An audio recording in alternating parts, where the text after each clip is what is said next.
All right, good evening, everyone, and welcome to Free. I'm Ryan, and I'm the pastor here, and it's so good to be with you all on another Saturday night. And what a good Saturday it's been. Noel's going to say more about that in just a moment. Great Saturday. It really has. Hey, for all of you joining us online on YouTube or Facebook, wherever you're gathered around the country tonight, we're glad you're with us. We're so grateful you're part of this community. This is a community where we are about breaking the silence of addiction and creating space for healing, recovery, and spiritual connection. And there is one thing we do not do here.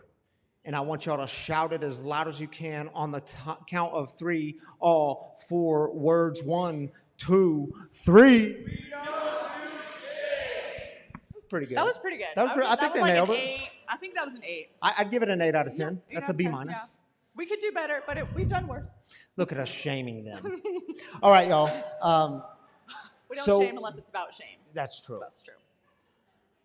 So, Noel, there's some things coming up, but do you want to just give like a recap of today? I mean, it's been such a good day. Did y'all check out the front? Yeah. Noel, tell them about it. Absolutely. Hey, if you're comfortable and you're with Recovery Elevator, would y'all just mind standing up for us and we can just clap for y'all? A Recovery Elevator in the house. Oh my gosh, so good. So good. Thank y'all so much. So Recovery Elevator joined us here today, and we did a community service project out in the front of Free and in the back of Free. Man, it looks so good. We are so grateful to have them. Recovery Elevator started as a podcast, and now they just do a bunch of recovery stuff, from sober travel to retreats to podcasts. Yeah, it's definitely incredible. check them out online. And y'all are going to hear more from Paul Churchill tonight, the founder of Recovery Elevator. He's our guest storyteller. Tonight. It's going to be good. It's going to be good. Yep. So we're super grateful for Recovery Elevator being in the house tonight. So if you see a lot of new faces, say hi and let's join some sober communities here tonight. But we're super grateful to have y'all here tonight. If it is your first night here, welcome. We're really glad to have you. There are welcome bags right outside this door here on a table. And they have a little bit about what we do here at Free Spiritual Community, a little bit about what Wagon Coffee does. There's some fresh roasted Wagon Coffee in there and a bracelet and some other goodies. So please grab one on your way out. And we just want you all to know that we're really glad you're here. So gosh, we covered Recovery Elevator. October 1st, we have our movie night, and it's going to be in this room. So there will be no service that evening. But the food truck is going to be here at 5 p.m. First 150 of y'all are free dinners, so come hungry if you're in the first 150. 5 p.m. There's going to be a ping pong tournament. There's going to be a ton of games, cornhole tournament going on. So we'll have games out front, the food truck, and then we're going to watch the Goonies in this room at 7 p.m. Come on, who has not seen the Goonies? I asked this last week. Don't shame them again. Look there's a couple of hands out there. Y'all need to go home and watch it tonight. Or you need to come on October 1st and come watch it with us. So we will be in this room October 1st. The last couple rows will have chairs, but for the most part, we're just asking that you bring chairs and blankets, and we'll just kind of hang out in this room and have a big summer movie night. Throw it on a 220-inch screen. Did you tell them we're partnering with Elevate Recovery Homes on this one? Oh, we are partnering with Elevate Recovery Homes. So super grateful to have him. You all remember Bryce Givens. He was a storyteller in July. He's like 700 feet tall. Yeah. He was that guy. Yeah. So he'll be here with Elevate Recovery Home. So it'll be good stuff. Well, so you all know that September is Recovery Awareness Month, and it's also Suicide Awareness Month. So we have this video for y'all to check out to honor Suicide Awareness Month. Yep, check it out. Thank you, Noel.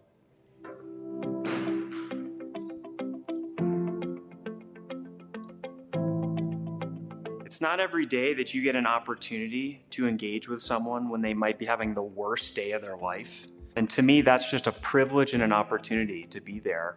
I can't think of anything more meaningful in life. The one reason I do this is because, I went through it myself and I really never had someone to be there to help me through it. So the fact that I can be that person to help others through what they're going through and give them like a better experience than what I had is the main reason as to why I do this. To have these terribly important conversations with folks that stand to benefit from a conversation with a perfect stranger, even just for a couple minutes, and be able to make a difference in our friends, families, neighbors' lives. You can't really get that at any other kind of job. I tell my callers it really is a privilege. to share the space and share the moment with them when it really counts. I mean, we talk to all different kinds of people going through all different kinds of things. It can be just, a panic attack, or they want to escape from whatever they're going through. They can be, struggling with chronic pain. It can really be anything, and we really get to connect with people in their most vulnerable moments, and really kind of pull them through some of those toughest moments that they're going through. And it really is something that is quite a rewarding experience to go through, to be with them in that moment.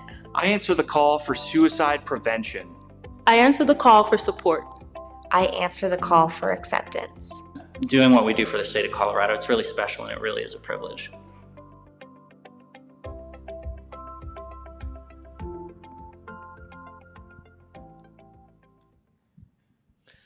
Yeah, y'all, so there are resources available. 988 if you're struggling, or someone struggling. Man, our recovery myth for tonight is, I'll do it on my own. We don't have to do this journey alone. None of it. We don't have to do this journey alone. It's why community is so important. So thank you, Danny Colella, for making that video. All right, y'all, the way we kick off these Saturday nights together is through celebrating together, celebrations. We lift up the good stuff. We don't ignore the hard stuff. We don't ignore the heartache. We just save heartaches for the end. So what we do is we take 3 minutes. If you're new with us, we do this every week. We take 3 minutes. There's something sacred about joining together in community and celebrating together, lifting up the good stuff, the sobriety anniversaries, the birthdays, the babies, the jobs, whatever the new thing in your life is. We want to lift it up, and we believe that God celebrates with us. God is clapping with us as we clap with one another. So take 3 minutes. If you're online, just drop your comment. Drop your celebration in the comments on Facebook, YouTube, and we're going to celebrate with you online. Tammy Canaday is in the house like she is every Saturday night, sitting in the same place. She's responding to you online, so I know others in this community are too. So celebrate online and in person. Matt is going to be passing around. Noel just stole your microphone, so you'll have to get that back from her. Matt will be passing around the mic, so just raise up your hand and give us the celebration. Y'all get 3 minutes. All right.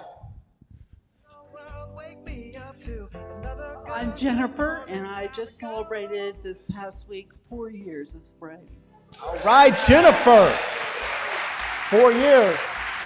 Proud of you. I'm Noah, and I got a year of sobriety Friday. Noah! 1 year sober. Way to go, dude.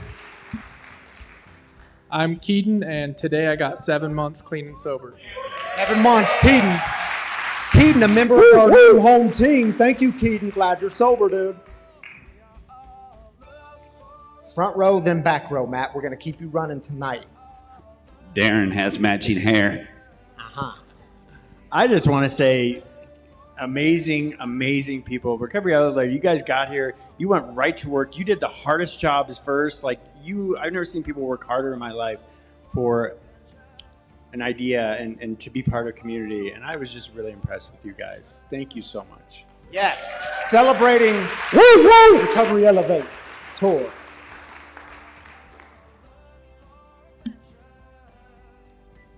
I'm David, and today I celebrate 4 years of sobriety. 4 years, David. Way to go, dude.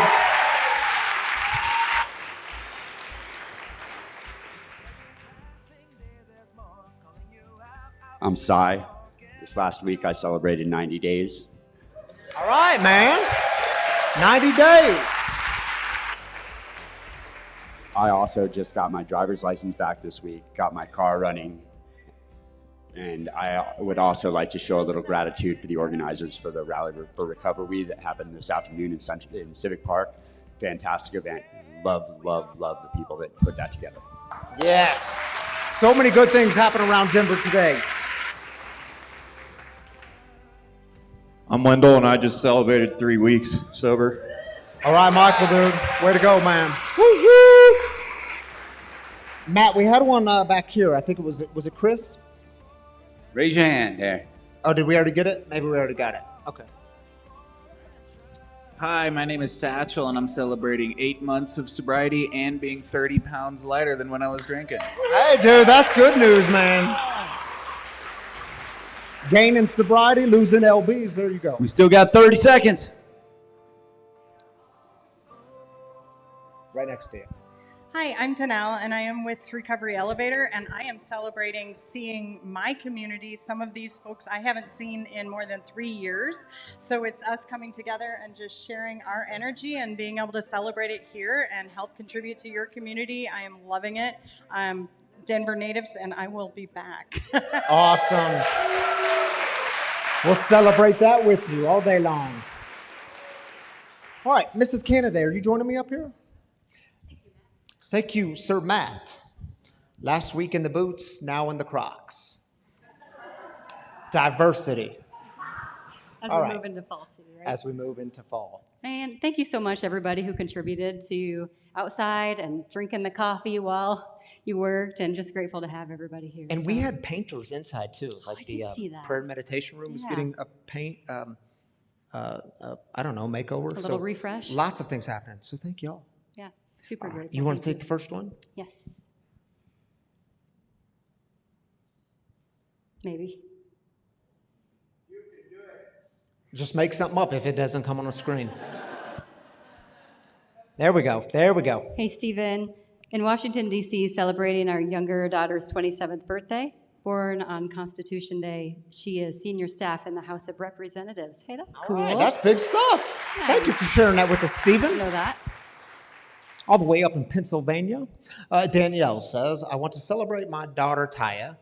She graduated college in May and started her big girl job on Monday. Wishing her the best luck. Awesome, Danielle. Hey, we're going to celebrate that with you and wish her some luck with the big girl job. Hey, Claire, good to see you. My son will turn 21 tomorrow, sober. Working hard on his sobriety. Grateful. Yeah, that's Yes, great. and we've been praying for Will in this community. So we're going to celebrate that. Thank you, Claire. Ricky. But I got to say it because I say it every week. Ricky from down in Texas. Ricky is celebrating 40 months of sobriety this week and spent the day with my whole family today. Thanks to everyone for helping my recovery. Love y'all. Love you too, Ricky. Thank you for being with us tonight, man. Congratulations on the sobriety. Man, we had so much sobriety in the house tonight. Like multiple years to multiple weeks to 1 year to 4 years to 7 months. I mean, the gift that we get to do this together. Do y'all realize it? It's a gift, gift, gift, gift. All right, y'all. So we're in the third week of this Recovery Myth series, Recovery Myths Busted. And this week it is Recovery Myth 3. I'll do it on my own.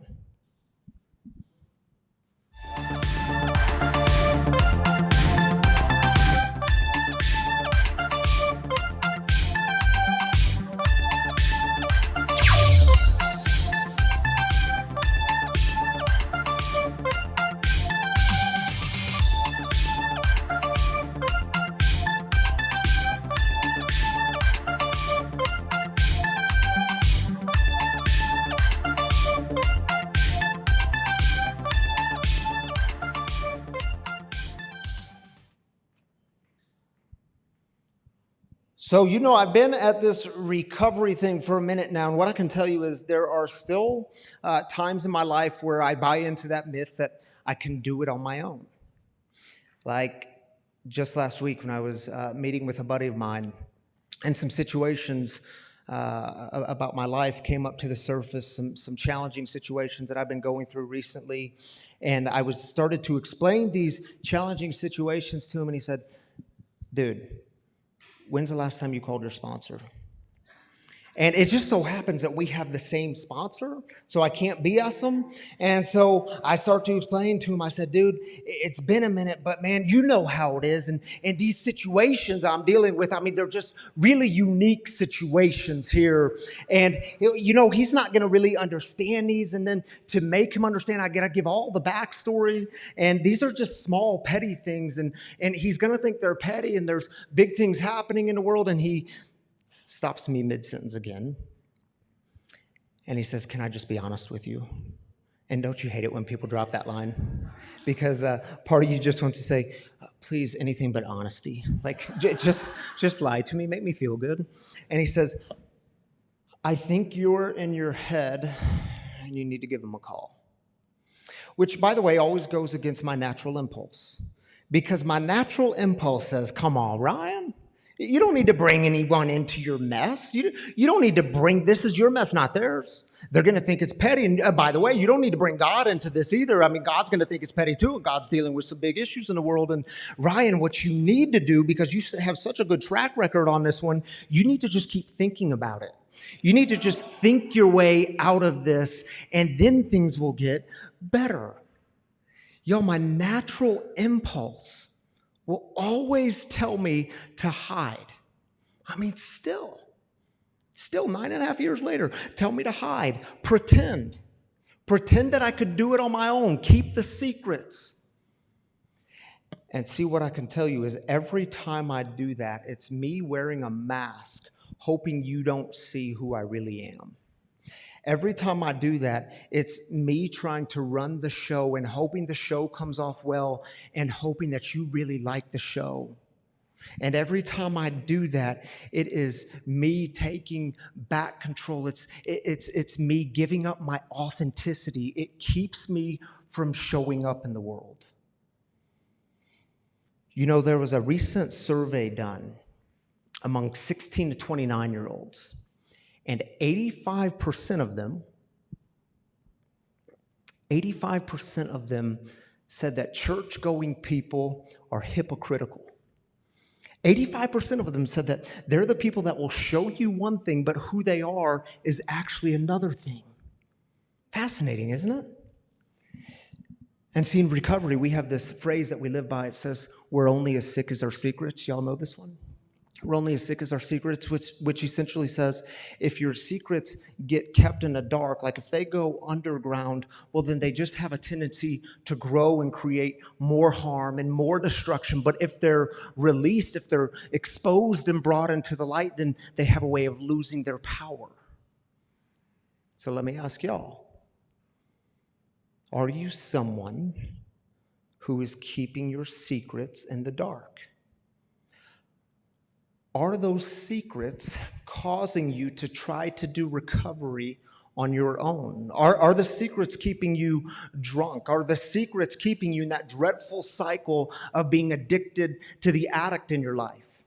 Like when you show up to community or you show up here on a Saturday night, is there something deep inside you that says, man, I got to make them think that all my ducks are in a row and that my life is well managed and well put together? Are you known for your inauthenticity rather than your authenticity? Are you pretending? You know, I'll never forget, I was talking with a colleague of mine, actually not too long ago, and we were talking about this very subject, and she said these words, and they stuck to me. She said, yeah, it's interesting, isn't it? It's like we give this message that says, it's okay to not be perfect here, but just don't show us. Like, just keep those things a secret. And when she said that, I was like, dude, that's exactly how I lived for so many years. So many years hoping you wouldn't see the real me. So many years being so frightened by the fact, like just this paralyzing thought of what if they figure out I'm a pastor and a drunk? And pretending to have it all together on the outside, and meanwhile on the inside, I'm crumbling. And trying so many times to put down the bottle.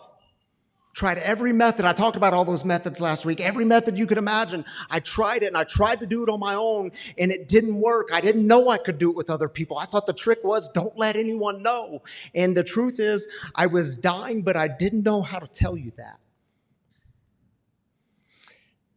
You know, and still some people will say, yeah, but I mean, can't we just come here sometimes? Can't we just gather in community and act like we're more put together than we really are? Do we always have to be authentic? Can't we just do it sometimes? And the answer to that question is an emphatic yes. Yeah, you can do it. I did it for many years. You can do it. And it might kill you. Because nothing kills the life of a community faster than pretending. Nothing will kill your recovery faster than pretending like you can do it all on your own. So here's what I want to do with y'all. Thank you, Chris, for the word. Some people say amen. He says word. I love it.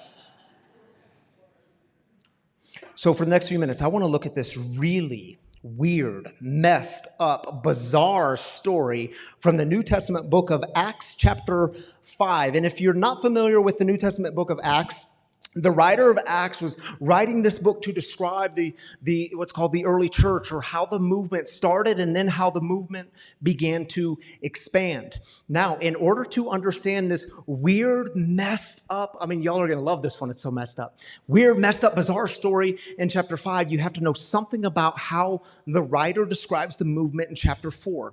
Now, in chapter 4, you get lines like this.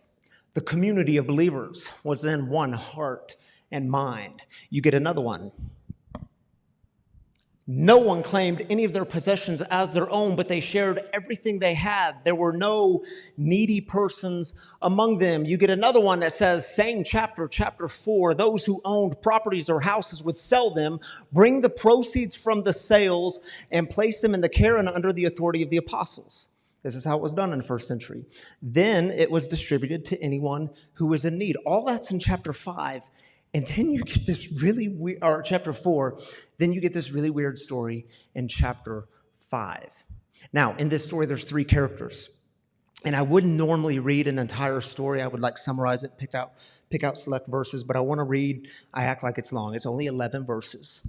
But in this story, you get Ananias and his wife Sapphira and Peter, who is a leader in the church. And y'all, this is fascinating. Check it out. However, a man named Ananias, along with his wife Sapphira, sold a piece of property. With his wife's knowledge, he withheld some of the proceeds from the sale. He brought the rest and placed it in the care under the authority of the apostles. Peter, a leader in the church, asked, Ananias, how is it that Satan has influenced you to lie to the Holy Spirit by withholding some of the proceeds from the sale of your land? Wasn't that property yours to keep? After you sold it, wasn't the money yours to do whatever you wanted? What made you think of such a thing? You hadn't lied to other people, but to God. When Ananias heard these words, he dropped dead. Weird story, right? Hang with me, it's even better. Everyone who heard this conversation was terrified. Some young men stood up, wrapped up his body, and carried him out and buried him. And y'all know what that means, right? That little church got their first cemetery. It gets better. About 3 hours later, his wife, Sapphira, entered, but she didn't know what had happened to her husband. Peter asked her, now tell me, did you and your husband receive this price for the field? She responded, yeah, that's the amount. He replied, how could you scheme with each other to challenge the Lord's Spirit? Look, the feet of those men who buried your husband are at the door. They will carry your butt out of here too. At that very moment, she dropped dead at his feet. Weird story, isn't it? When the young men entered and found her dead, they carried her out and buried her with her husband. Now that little church cemetery has 2 people. Trepidation and dread seized the whole church and all who had heard what had happened. It's a weird story, right? It's just kind of bizarre. People dropping dead. And I don't know about y'all. I know many of you share this story. I grew up in religion. I was raised in the church. And we heard this story. And in so many of communities like ours, the way this story was taught down to us was, yeah, God takes the sin of dishonesty seriously. It's weird. It sucks that God goes around striking people dead, but God takes sin seriously, especially if that sin is committed inside the walls of a church. And listen, y'all, it took me a while to get here, but if that's who God is, if God goes around striking people dead like vengeance, count me out of that movement. You know what I mean? So let's break the story down just a little bit. Because see, in the first century, from time to time, they would sell a piece of property, or they would sell a piece of land, or their home, and they would give the proceeds to the church. It's how they funded their movement. It's how they took care of their community. It's how they expanded the movement. And in walks Ananias. And they had just sold a piece of property. And with Sapphira, his wife's knowledge, they keep some of the money back for themselves. And that may not be a bad thing. It's their money. They can do what they want with it. So no judgment there. But the problem is they bring the rest of that money into the church and they say, this is all the money. They pretend that this is all the money from the sale. And Peter, one of the church leaders, confronts Ananias. Ananias doesn't confess, so he drops down dead and he's carried out of that church. And Sapphira, she's at home. She's like, man, where's my husband? I mean, he said he was just going to church, drop off the money, then he was coming home. He's been gone for 3 hours. He knows we have dinner plans. So Sapphira walks out the door and marches up to the church. And Peter sees Sapphira, and Peter confronts Sapphira and says, Sapphira, do tell me, was this all the money from the sale? And she lies. Yes, that's the amount. Then she drops dead. That's weird, isn't it? Now, this whole bit, because this is the way I learned the story, God struck them dead. Did y'all read that anywhere in the text? I mean, we put the whole story on the screen. Was that anywhere in the text? No. It says they dropped dead. It does not say God was killing them. It just says they dropped dead. You see, when we read these first century stories, we have to be reminded that these stories were written by actual human beings who were making sense of their world and the events in their world. And in the ancient world, it was very normal and natural to assume that unusual events had a supernatural cause. Many of the communities worked under what's called the system of reward and punishment. We've talked about that here before. Do y'all remember? Reward and punishment. Like if you're a good little boy, good little girl, well, God's going to bless you, reward you. Oh, but for you addicts, man, if you strayed off the path, you disobeyed, you did some bad things, so God needs to punish you. Reward and punishment. It goes so far back in the ancient world. Like if the rains start to fall on your fields and it's been a good rainy season and a good crop season, well, the gods are blessing you. They're rewarding you because you sacrificed enough. You did enough good. If the rain doesn't fall and it's a bad crop season and your kids are hungry, well, it's because you didn't sacrifice enough to the gods. So you're constantly working to get the gods on your side so that they'll bless you and not punish you. Do y'all see how it works? And it's such an ancient, barbaric way of thinking, isn't it? Who would ever do that? Yeah, until we see that same thinking play out today. Yeah, because how many people do you know that something bad is happening in their life? They're going through some challenges, something negative, and they say, well, you got to understand, man, I got a past. I did some bad things, so, God's punishing me. God, we talked about this last week. Remember, God's getting me back. God's teaching me a lesson. Y'all, is that really who God is? I mean, come on. See, we have to be very careful when we start attributing tragic events in the world to a God who is angry and a God who is so bent on punishing and a God who wants to shame and a God who is going to get you back for whatever you did. And can we just go back to Peter's response for a moment? Because it was a bit intense, wasn't it? I mean, some of you are like, whoa, Peter, calm down a little bit, dude. What's going on here? Peter asked Ananias, why the dishonesty? Why all the pretending? Ananias, why are you acting like that's all the money from the sale? Oh, I get it, Ananias. You want to look like one of those big givers. You want to look like you're running the show and you want the show to come off well. Oh, Ananias, what a beautiful mask you wear. And Peter keeps getting intense because then Sapphira gets there. What's he say to Sapphira? How could you scheme? How could you scheme with each other? Don't you see the men who just buried your husband? They're about to carry your dead body out of here. Don't you get it? Oh, Sapphira, that's a very beautiful mask you wear, but is it worth your life? And some of y'all say, man, but it just still sounds harsh though, right?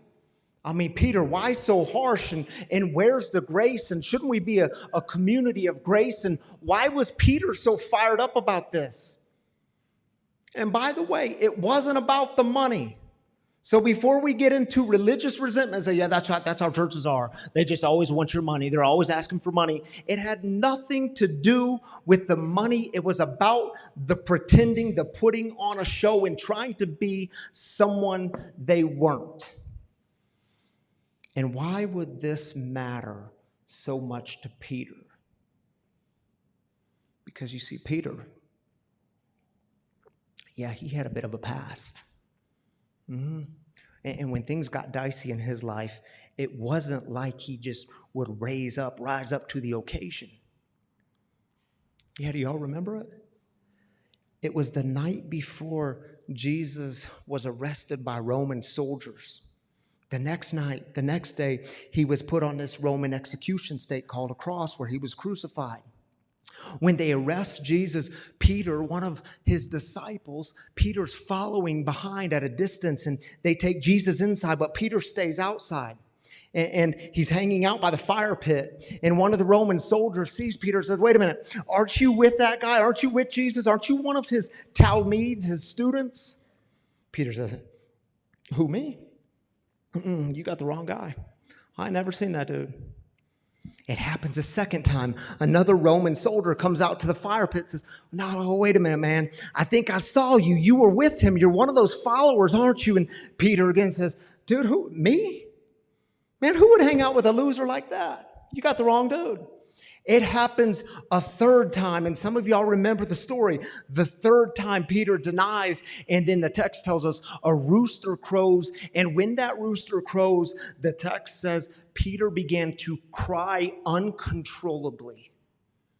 It was a transformative moment in his life of God bringing the secrets out of the darkness and into the light. Yeah. And now Peter is a leader in the church. So every time you tell yourself, no, you don't understand, I got a past, I'm disqualified from that important stuff, God will use your life, but you have to get out of that thinking that your past is defining your present and your future. You have to step out of that thinking. It will always keep you stuck. And now Peter's a leader, and for Peter, it wasn't about the money. It was about the pretending, the dishonesty. For the 85%, it's about the pretending. And can't you imagine Peter grabbing Ananias and Sapphira by the shoulders and shaking them and saying, don't y'all get it? We cannot afford to pretend. I've been there. I've done it. We cannot afford to put on the mask. We cannot afford to try to run the show and make people think we're someone we're not. Our lives depend on it. Ananias and Sapphira, do you get it? Our secrets will kill us. You see, in my experience, God will always put those Peters in your midst. The ones who have been there. The ones who have done that, they've experienced it, and they've also found a way out. The ones who will inspire you towards honesty, the ones who will inspire you towards authenticity. And man, pay attention to these people. Allow them to speak into your life. And my brothers and sisters, what keeps you believing that you can do it on your own? What things, what images might you be protecting, and what keeps you from bringing the secrets out of the darkness and revealing them, exposing them into the light? And what keeps you, what distractions do you keep running to avoid what's really happening in here? And you say, oh yeah, but Pastor, you don't get it, man.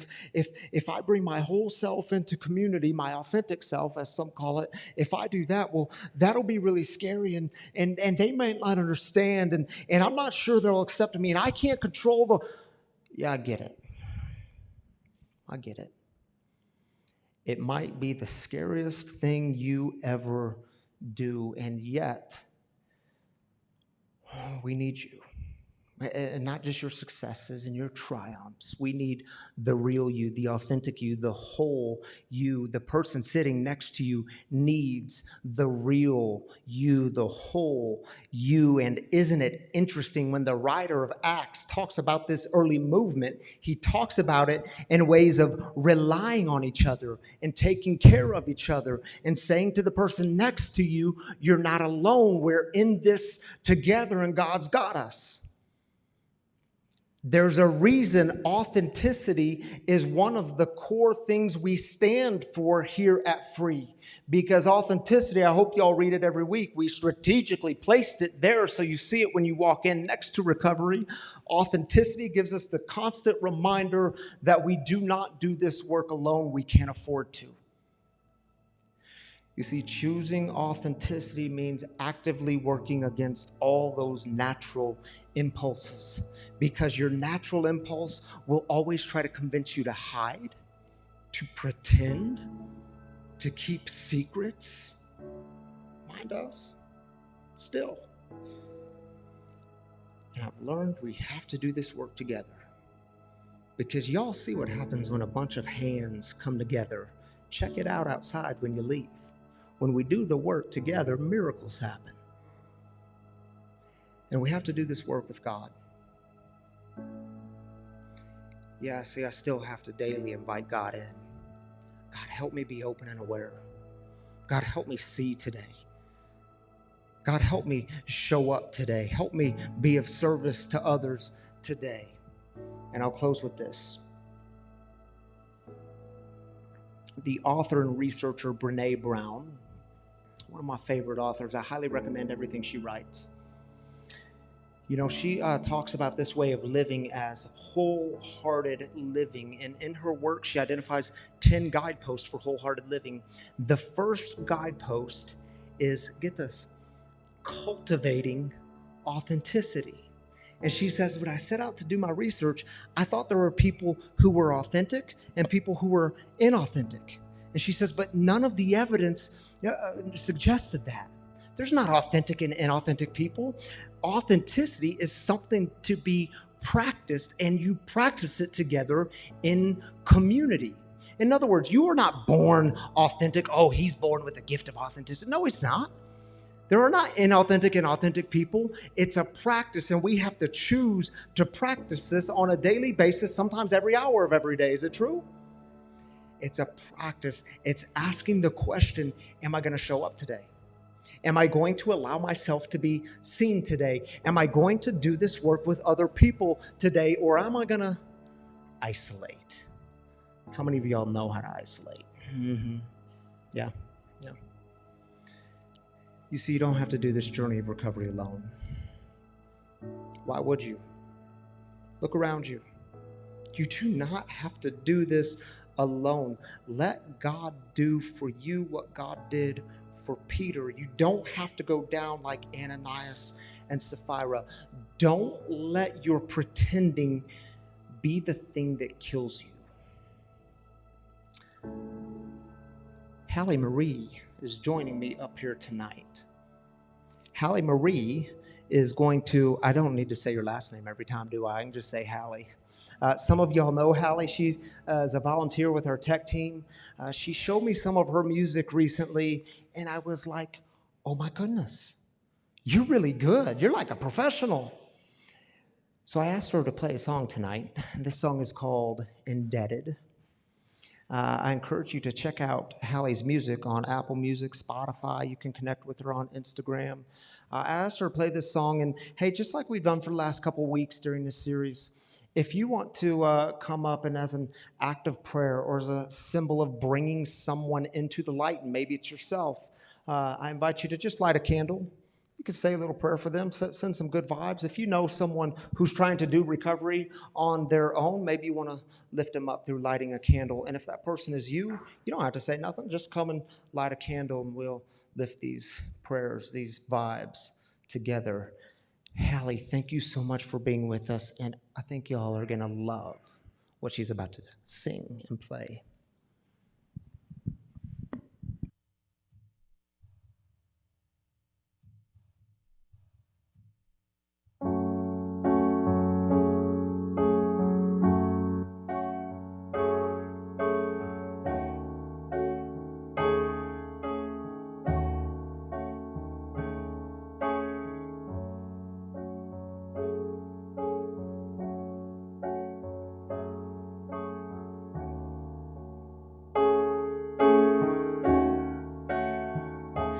say my goodbyes as I brace for the ground. Never have I slipped so far away. Why do I have to pay the devil off for just one little tiny drop of heaven? If anyone could bring me to this God-forsaken place, it's plain to see it's me, it's only me. I'm indebted.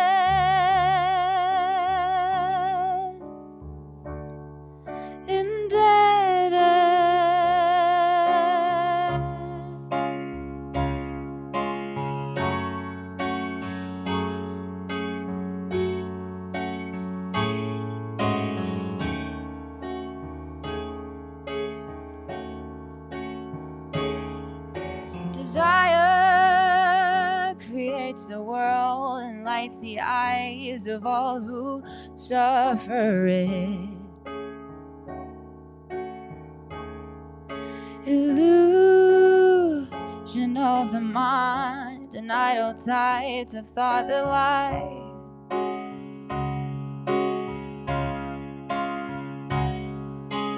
All they do is take me far away. Why do I have to pay the devil off for just one moment to withdraw from here? If anyone could bring me to this God-forsaken place, it's plain to see it's me, it's only me.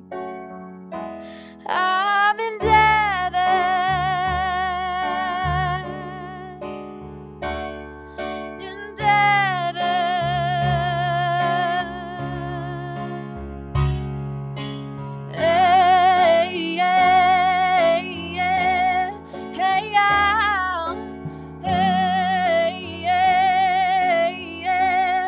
How can I depend on myself, on myself?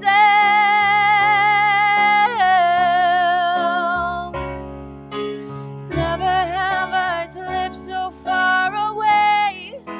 And do I have to pay the devil off for just one little tiny drop of heaven? If anyone could bring me to this place, yeah, it's plain to see it's me, it's only me.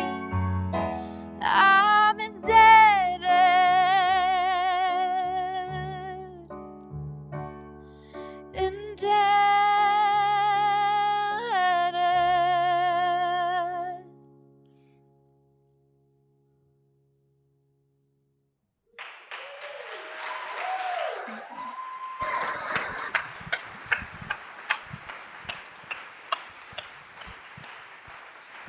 Thank you, Hallie. That was so incredible.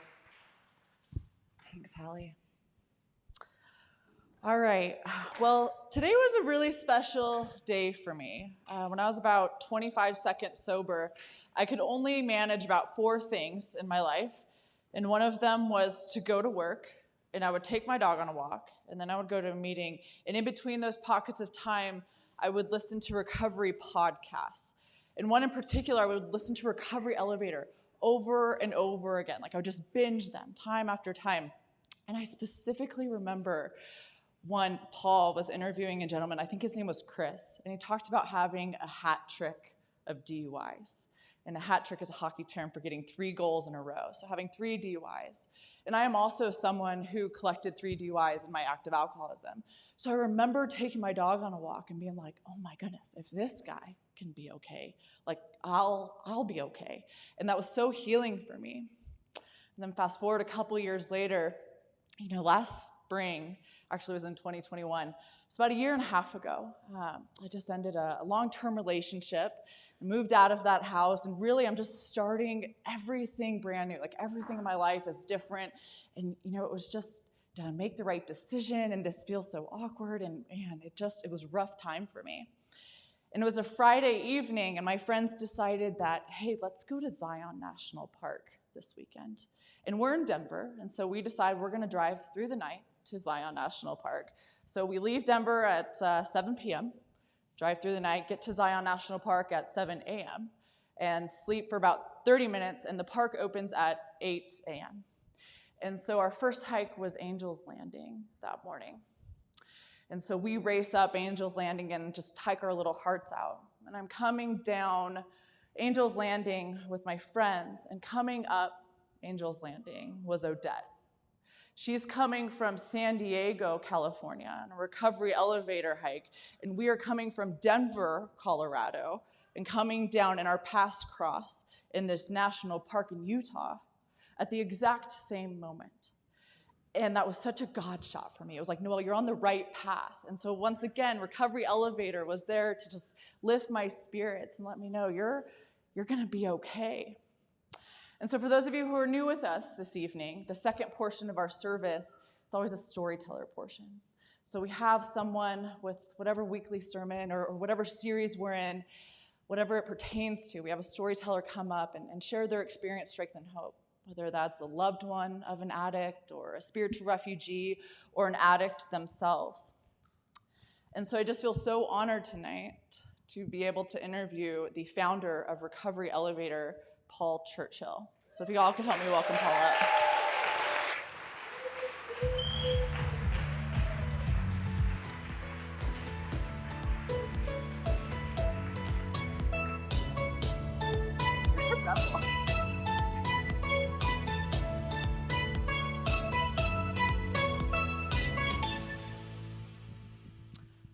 Paul, it's great to have you up here. Yeah, hello, Noel. I Thank loved you. your entrance. Like, you're not going to take the stairs. You're a rebel, and you're just going to go right up the middle. Quickest way up here. Yeah. Thank you. Well, thank you again for Recovery Elevator and bringing your sober crew out here to help our sober community. And it was just an incredible day. So I just wanted to thank you again for that. Thank you, Noel. It was a fantastic day, and I want to recognize one person. Her name is Lauren Garasso. Let's put our hands together for Lauren.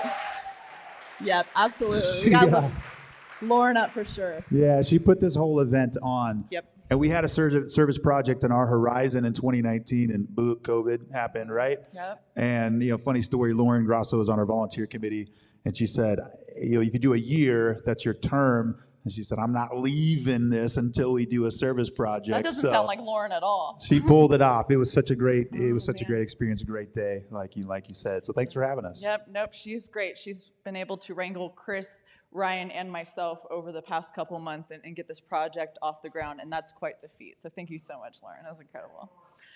So, Paul, leading up to, so your sober date is September 7th, 2014, is that correct? Correct. So leading up to that September period, what did life look like for you in active addiction before you ditched the booze? Yeah, sure, Nicole. Thank you for the question. So it wasn't pretty, as we can imagine, but at the same time, recovery for me didn't start on September 2014.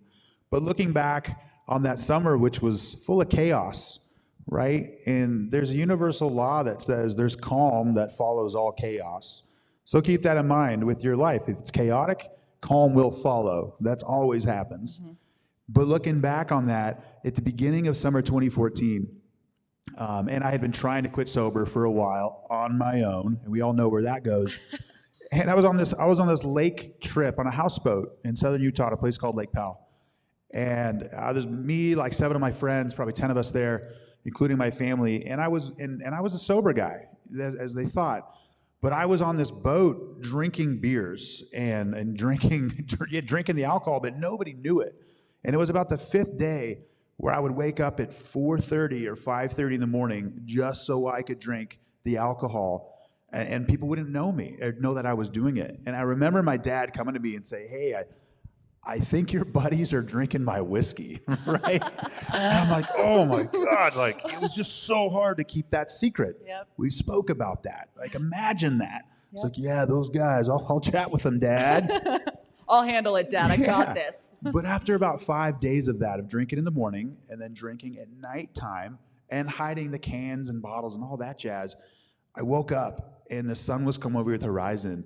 And his voice is, I just cannot keep this up. So I went down and I knocked on the quarters where my parents were sleeping, totally unrehearsed. And I opened up and said, look, this is really bad.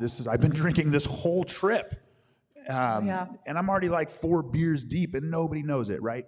And in Recovery Elevator, or looking back, that was me burning the ships. And that's what we call that. And where we got that from. And 1519, Hernan Cortez sailed from Cuba to Veracruz, Mexico. And the first thing he did before overtaking the Aztec Empire, which people had tried to do for 500 years, the first thing he did was burn the ships. So, you burned the ships on a houseboat? That's kind of funny. No. If I had continued drinking, that for sure would have happened. And later that day, I told my brother in the bottom of, in a boat as well. I was like, "Look, Marco, this is really serious." And I didn't know, but when there's a secret that comes out and it enters, I believe it's almost a quantum field, you feel lighter, right? So my sobriety date wasn't then. Keep going. Right. Nope. You're great. So lead me up to your sobriety date and what actually got you sober. Correct. So July that year, had a DUI while driving to work, spent the night in a suicide-proof jail cell, had a failed suicide attempt. And I remember waking up the next day, not like, oh my God, I'm still alive. I woke up and was like, oh, this sucks. I had to keep going. But then I went to a Denver Broncos preseason football game in my fantasy football league, and I just knew before the kickoff even started, I was going to drink. And so I left, and I sent a text to all those guys, burning the ships again, and I went back to the hotel room, and I opened up with them. Unfortunately, at the hotel room, I drank every beer in the room by myself. Right? So you left the preseason game like, man, I don't want to drink. I got to get out of here. And then proceeded to go back to the hotel room and isolate yourself and drink all the beers in the hotel room. For sure. Like I was trying to make a smart move. Sounds familiar. Yeah.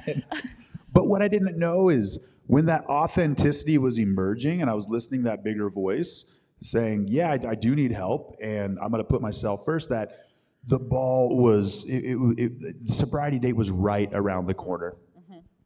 So you got sober September 7th, 2014, and you talked about your first couple months getting sober and hiding in the bushes outside AA meetings so no one would see you.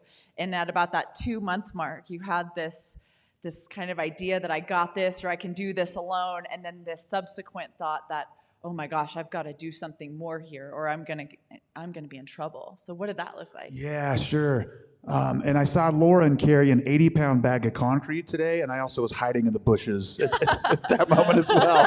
It's like, no way, that looks really hard. What is it with you in bushes? Yeah.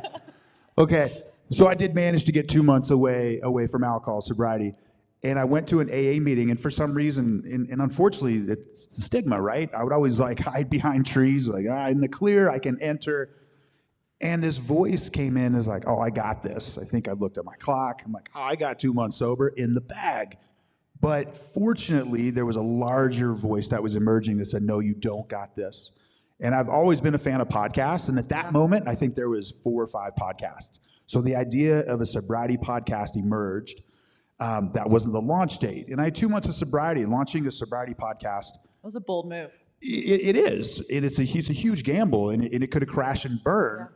But still, I don't think that would have been a failure. And so after that, I met with a buddy of mine as a very popular YouTuber, and I asked for his advice, and he said, yes, I recommend doing this, but only if you're willing to fully put yourself out there. You're willing to be fully authentic. Willing to be fully authentic. Yes. And to tell you the truth, my plan was to just hide all the baggage and do a podcast and not be fully authentic. And I got in my car, I drove to Seattle, went down the PCH all the way to the Mexican border and mapped this whole thing out in my head. On February 25th of 2015 was episode 1. And for 3 months, I'd go to bed at night, Noel, and be like, what in the hell am I doing? What did I just do? Yeah. I was terrified. And I got my first email, I think 3 or 4 weeks after the first episode came out. And I was so scared to read it. I didn't read it for like 2 weeks. Oh my gosh. Yeah. And so you got your first email, your first feedback email about what you had done on this podcast, and what did it say? It was something like, hey, here's a topic that, would you mind covering this topic? Great job, keep it up. Yeah. And for some reason, there's this voice inside the head, and with the society we live in, and this is changing, you're all part of it. But yeah, it's called stigma. Yeah. I think that's so important, at least for me. Like, I could not even fathom in early sobriety someone with a year of sobriety. Like, that just seemed like so unattainable to me. But someone with 2 months of sobriety sharing their experience, like 60 days, I could kind of see that. But I just think it's incredible that you started this podcast so early. But it just goes to show that even someone with 60 days or 60 seconds, you can help the person with less sobriety time than you. So lead me up to the very first, I love this story, the very first recovery elevator employee you had it was another realization for you where I can't do this alone in that story. Sure. I'm going to comment on one more thing first. It was a total selfish move, right? To start the podcast. Yep. I didn't care who listened or if anybody listened, as long as I stayed sober. That was the point. But in the back of my head, if other people listen along the way, then let's do this. Yeah. Let's roll forward. So it was your accountability, really. Absolutely. Yeah. Absolutely. Like the failed promises, I could break those daily for myself, but in MP3 format for some reason on iTunes, and it worked. Yeah. And we're still here. We struggle asking for help. I think it was around episode 25.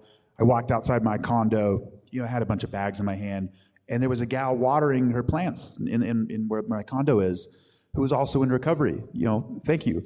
And she just asked, she's like, Paul, do you need help? For the first time, not the reaction of like, no, I'm good. I said yes.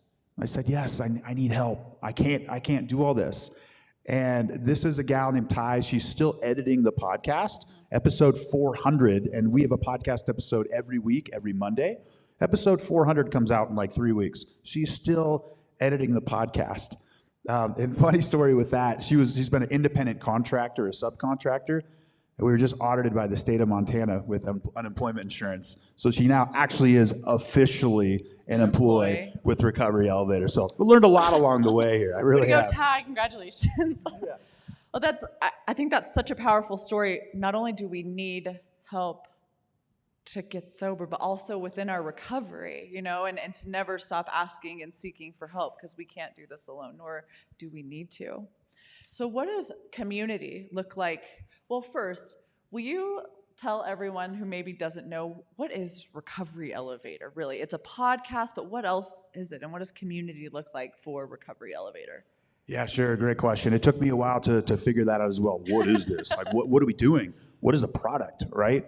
And hands down, unequivocally, it is community, right? And we're not reinventing the wheel. There was a guy named Bill and Dr. Bob in 1935 that gave us a really good foundation of how to live life and how to quit drinking. I think right now we have modern tools, and if they were to reinvent the program, it would look totally different. So community, that's what it is. But there's infinite ways of enveloping yourself in different communities. So I really was fascinated in talking with you about the Dunbar theory, when you were talking about Recovery Elevator and how you started to get bigger and how you managed the growth within Recovery Elevator and what that looked like with groups and the intimacy within those groups. So I was wondering if you could elaborate on that a little bit. Sure. And I feel that addictions, mental health, anxieties, depression, cancers, inflammations, all of these things that are just skyrocketing are all a lack of community and disconnection. Absolutely. Right? It's what I've learned interviewing almost 400 people or 350 around there. It's brilliant that it's emerging these days. But okay, Dunbar's theory is Hutterite colonies split at 150, Amish colonies at times, and many bands before they went to tribes, chiefdoms, the state, they all split at 150. There's like this magical number of 150. Which and now with modern science, they show the human brain is only capable of developing deep, authentic, altruistic connections with 150 people. So we had a Facebook accountability group, and as soon as we got to 300, half of our members weren't active, so we were at that 150. As soon as we got above that, people would start canceling, and I couldn't figure it out. And so we accidentally stumbled into the Dunbar theory rule, which is the law of 150. So you had these Facebook accountability groups of 150 and pockets of 150 in people. I think that's great. Yeah, now we have 4 of them. There are private accountability groups. I would like to have one, but with that law, we've got 4 beautiful personalities within those each groups. It's awesome to see. Yeah. So in the words of Paul Churchill, what is addiction? Okay, great question. So what is addiction? And Is it a disease? Is it environmental? Is it a little bit of both? And I think it's all that stuff. But I want to use my time a little bit more wisely with that question. I'm so fascinated with what is addiction. When I was struggling heavily with it, there was this narrative like, why me? Like, what happened? Oops, there's some faulty circuitry. I went on the wrong path. But where I'm at now, I don't believe so. And this is a theory that I think I'll have a better idea in my lifetime if I'm hitting the mark. If not, that's okay. But in biology, there's something called endowment theory, Noel, which means that nothing exists without a purpose in biology, in Mother Nature. It's just, you need, space is precious, time is precious. Everything you have serves a purpose. And I think addiction is what's forcing humanity to make the biggest change, the most profound change that we can make in a human life, in a human existence. In fact, the Buddha called this the river crossing that all of humanity must take. And I feel gentlemen or women as well, but guys like the Buddha or Jesus, and there have been many other examples, are just the rare flowers that bloomed early. And there are some rocks that go under intense pressure. They turn into crystals and diamonds, right? And so I think addiction is something that's flexing us, that's pushing us to start questioning the mind. And I think one of the most dangerous things on the planet is the human ego. By far the most dangerous thing on the planet is the human collective ego. So I think we've got it flipped. I think we've got it flipped with addiction, Noel, I really do. So we think addiction, we think, we effed up, brown bag under the bridge, that, we messed up. But I think we have it flipped. And again, I could be wrong on this, that's fine. But I think we are the first wave of humanity that do the inner work, that stop looking outside for inner wholeness in the external world. And eventually we are going to lay the framework in consciousness and lay the framework on paper and pen and on internet. And we're doing it right now. What's up, YouTube live stream? We are leveraging technology in a really beautiful way. So I think we are the first wave of people that are going to show the others how to do this, how to really fully live the human life, because there's screens, phone. I think technology is going to be the greatest addiction of all time. And what I've learned in recovery, it's not like adios alcohol life. Like, I'm a human, I live in a human world. Sometimes coffee, I love my coffee, right? Anything, yeah, you get it. But like, I've been addicted to other things after alcohol, right? Alcohol was destroying me. But I've been able to take those frameworks and how to live life and apply that. So again, what is addiction? There is a chance. There is a chance that addiction is what saves us. Absolutely. Like, we experience this deep level of pain because our life depends on it. Because if we don't ditch the booze, like, I'm going to end up in another jail cell or in a grave, and I've got to get this figured out. And in that journey, there's this seeking that occurs and this expansion, and you're living life with a little bit more spiritual elegance and maybe a little bit more grace and kindness, and there's more seeking that occurs. And I love the way that you put that. It's really beautiful. So to the person that's out there struggling, Paul, who's trying to do this thing on their own, who's trying to ditch the booze or the drugs or whatever addiction they're struggling with, and they're trying to do this on their own, what's the word of hope that you would give them? Yeah, invitation. This is an invitation to become your most authentic self, without a doubt. This is an invitation to get to know the most important person, you, and forge the most important relationship that you can with anybody, and that's yourself. If that connection inside is severed, every relationship in the external world is severed. So that's the addiction. It's a wake-up call. And really, in my opinion, an addiction is really no different than a terminal disease such as stage 4 cancer. Yeah. And many of those people have the same responses after. That was the best thing that ever happened to me. Yep. You hear the grateful alcoholic, right? All the time. I get it now. You get it. And another component to that is, those are the fun words to think about, right? Oh, it's an invitation, great, but I'm really struggling right now. Keep the course. Keep the course. I feel it's almost like the Wild West of recovery right now. Look what we're in right now. This is November, this place was here, and there was a different location. Things and movements like this are popping up all across the globe daily. I heard about a recovery drag race today that I've never heard about. Yeah, get that on the books. Yeah, it's like, whoa, that's awesome. Yeah. Cool. Yep. Yeah, that wasn't around 10 years ago or No, it sure when I wasn't. started this. Yeah. And what used to take place in church basements with coffee and donuts and cigarettes, and that still happens. That stuff's great. Now we're taking groups to Thailand, Cambodia, Peru, Costa Rica. Me and Noel are having crazy border crossing issues at the Thailand-Cambodia border, but we're doing it sober. Like it looks totally different these days. So if you're out there struggling, that pathway, there's no right or wrong way to do this. And recovery doesn't start day one of sobriety, right? And you don't have to throw it all away if you drink again. Recovery starts with an idea.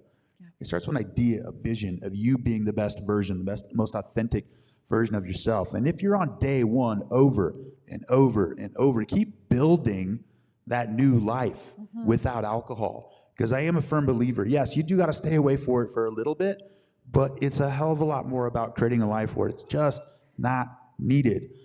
And you can do this partly alone, but my goodness, it's so much better to do it with a community. And I think one of the worst things you can do in quitting drinking is to just quit drinking, because there's this incredible community waiting for you on the other side. You've punched a ticket. You might as well just step into it or fall back into the community where they don't shame you. They're going to love you for who you are. Yep, absolutely. Well, thank you so much, Paul, for being up here tonight. And I just appreciate your community coming together with Free today. And it was just a great day of community and just really an example of that we don't have to do this alone and what beauty comes from not doing it alone. So thank you so much. Yeah, thank you for having me, Noel. Thank you.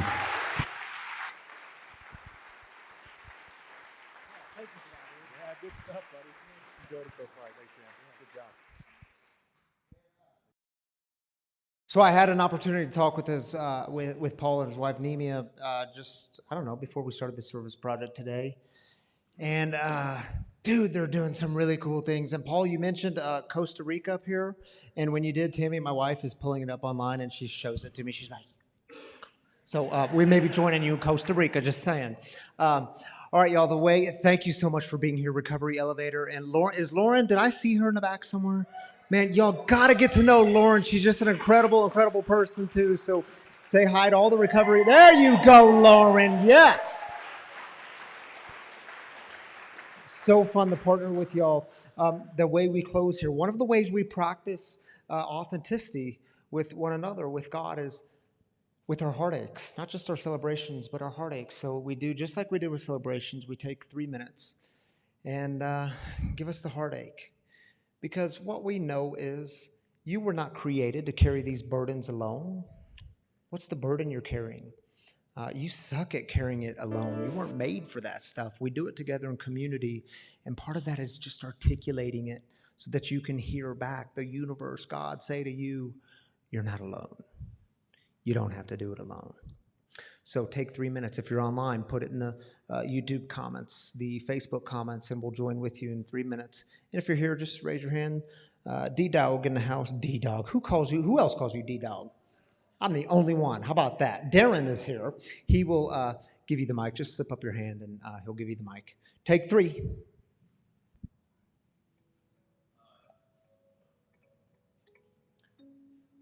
Yeah, no, it's on. Now. Too. We have a dear friend named Julie who's been struggling to get sober for quite a while now. And last night she had a hemorrhage at our meeting, actually, and she's in ICU right now with a slight brain bleed. So if you guys could pray for Julie, we'd appreciate it. Yeah, lifting Julie up. Thanks, Bill. Lifting Julie up in prayers. My mom had knee replacement this week, and so if you could just pray for her. Prayers for Kavita's mom. Thank you, Kavita. Praying for your mom, lifting her up. My name is Sean, and I'm an alcoholic. And this week marks 4 years my mom committed suicide. She was an alcoholic as well. She suffered for many years. So just prayers for our family.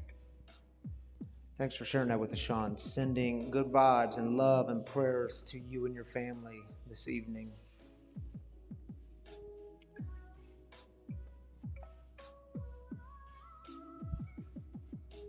I'm Rhonda. I'm here with Recovery Elevator, and I've been sober almost 3 years now. I have 3 children, and my 2 daughters have forgiven me for all the pain I caused them. And my son, my heart aches because he just can't find it in his heart to forgive me. And I want to pray for him that he can find it so that he doesn't carry around the resentment and he can be happy. Yeah, prayers for him, prayers for you. Thank you for voicing that in this community. Prayers. Hello, my name is Mark, and tomorrow is the 1-year anniversary of my brother-in-law's death. And so I'd like prayers for my sister and her family and our extended family as she still continues to struggle through a lot of that grief, and that we can lift her up. And so thank you for that. Thank you. Prayers for you, brother. I'm glad you're here. Prayers for your family, man, on the 1-year anniversary. Grieving through it. My best friend's mom just passed away, and I just want to pray for him, and I know that she's in a better place right now, and I just want to pray for him. And who is that? Sorry, I can't see with the lights. Who just shared that? My name's Landon. Landon. All right, bro. Prayers for him and his family. Hi, my name is Lily, and my cousin Philip passed away this week. If you could just pray for my family. Prayers for you, Lily, and the family. One more. One more. Who's got it? Hi, I'm Jen with Recovery Elevator, and our dear friend Danielle here has a 1-year anniversary of her brother's, it's his birthday tomorrow, but he had a very traumatic death, and it's been very hard, and she has a lot of other trauma that she's doing huge amounts of work that she needs a lot of prayers right now, and a lot of love. Yeah. Thank you for mentioning that. Prayers for the family and you all grieving your way through it. Y'all, I'm just reminded each and every week. Are you joining me up here, Darren? Yeah, I think you are. Don't act like we didn't have that planned, dude. Just each and every week, the heaviness that people carry with them, the grief, the addiction, the death of addiction, suicide, just the heaviness that we carry. Yeah, I think it's really important that we come together as we do that, that we can't recover. There was a theme for today's rally, and it says recover we. Yeah. Like you can't do it alone. I love it. All right, you take the first one, Dave. All right, this is from Jen Deckard. Prayers for those still suffering in active addiction. Prayers for those in early recovery. The struggle is real. Prayers for those of us with a little time in recovery to get back into the community, to stay connected, to do the work. Absolutely. Wonderful, wonderfully said. Yeah, beautiful, Jen. Lift them up. Mike says, heartache, please keep Stan, the previous owner of Stella's Coffee Shop, as he continues chemo treatments for pancreatic cancer and deals with other medical issues. All right, Mike, we're lifting up Stan with the medical issues he's dealing with and the chemo. So thank you for lifting him up. Prayers for them, prayers for the family, prayers for you. This is from Christy Sundberg. Prayers for our friend Sharon Curry that had surgery. Praying her pain goes away. Lifting you up there, Sharon. Thank you, Christy. Absolutely. Cindy says, I don't usually ask for myself, but would like to release the burden of shame of domestic abuse. Cindy, thank you for sharing that with us. Prayers for you as you release. In the Greek, it's called aphiemi, to let it go, to release it. So as you release that burden, we're releasing it with you. Y'all put out your hands like this. Yeah, we're releasing it with you. Keep going. We don't do shame here, Darren. Did you know that? We don't do shame here. Know that. Thank you, Darren. All right, y'all. Thank you for being a part of this community. Chris, if you want to make your way up here, because I asked Chris Oyen. I don't know why I said her last name like that. I could just say Oyen. Chris Oyen, he is on staff with the Recovery Elevator. I asked him to come up here and close us in prayer. But Chris, can I say a word about giving before you close us in the Serenity Prayer? All right, y'all. The truth is we do not exist. And that's just the simplest way to put it, with no guilt and shame. The truth is we don't exist without your generous giving in this community. It's literally what keeps the doors open. It's what keeps this mission of creating space for addicts, loved ones of addicts, and spiritual refugees. By the way, spiritual refugees, people who feel kicked around. They've been kicked around by the church and religion. And breaking the silence of addiction, the way we do that is through your giving here. So, if you feel compelled to give, And I know for many of you, it's a spiritual practice. It's something you take very seriously in your life. I was talking to a guy just this week, and he was wanting to start giving. He said, but I don't have much. And I said, it's not about the money. It's not about how much you have. It's about creating a spiritual practice. And those people who say, man, I'm going to make so much money. Once I make all the money, then I'm going to start giving money. It's like, no, you won't. Trust me. If you don't give now, you'll never start giving. And y'all, I mean this in all seriousness. Even if you don't give here, get a practice in your life where you are giving somewhere. The point is that you develop a practice of generosity. So even if you don't give here, give somewhere tonight. But if you want to give here, there are 2 giving boxes, one here, one in the back, and there's 3 ways to give online for you online people. And the first way is to simply download the free Spiritual Community app. It's free, and you can give there one time or weekly or monthly or however you want to do that. We're just grateful when you do. And the second way is to go to the website freespiritualcommunity.com, and you can give there safe, simple, and secure, or text the number on your screen, and it'll walk you through a simple set of instructions. You keep this mission thriving in the world, and I hope y'all see how important it is breaking the stigma, breaking the silence.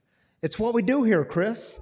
Now, I connected with Chris a few months ago when I was a guest on the podcast. It was so fun to be with you. Chris is a brother from another mother. And I said, Chris, will you close us in prayer tonight? So I always invite people to open their hands. It's just a sign of openness. You can do whatever you want, Chris, but the prayer will be on the screen if you don't know it. I'm into it. All right. Let's open our hands. God, grant me the serenity to accept the things I cannot change, the courage to change the things I can, and the wisdom to know the difference. Amen, my free brothers and sisters. Tonight, may you go in grace and peace and authenticity and recovery and no shame. And remember, there is new life involved in all of it. And we'll see y'all next week. Peace.